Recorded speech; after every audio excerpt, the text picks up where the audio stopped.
if you've been undergoing narcissistic abuse, your chances of forming an addiction because of that are sky high. Why? The emotional pain. And narcissists have you in a constant state of emotional pain. They hijack your nervous system, right? They want to put their extreme anxiety onto you.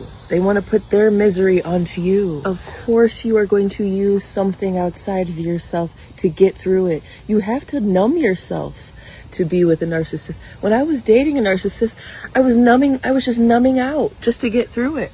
Literally, it's like the more time I spent in the relationship, the more I actually used substances just to get through it.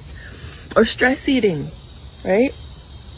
Because it's such a painful reality. And so it's almost like asking someone who just got a broken leg to not use crutches or a wheelchair, right? Let's say someone broke their leg and they're like trying to hop through and get through life on this broken leg. You'd be like, no, use the crutches to get through.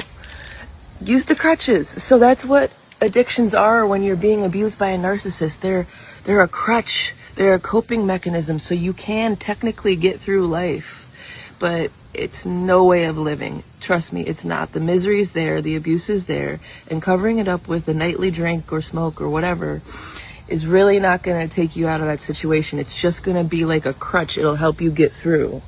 So the way for you to thrive and actually enjoy life again is to leave the narcissist, is to no longer accept abuse of any kind from anyone in your life. And then you won't need your addictions. You won't need to numb out. You can just enjoy life.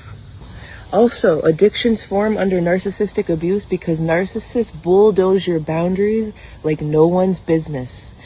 And a lot of times you will form addictions, especially binge eating or stress eating, as a response to your boundaries being violated on a continuous basis.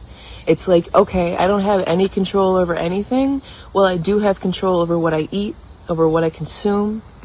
And so addictions, alcohol, drugs, really anything, form when you are being abused, when you are in pain, and when you have no say over your life anymore.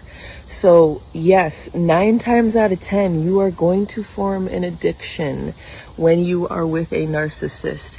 That addiction will diminish the further away you go from the narcissist. So after you break up, after you leave the family system, or whatever narcissist it is, you will notice that that addiction naturally falls away. It really does, because you no longer need it to get through the day.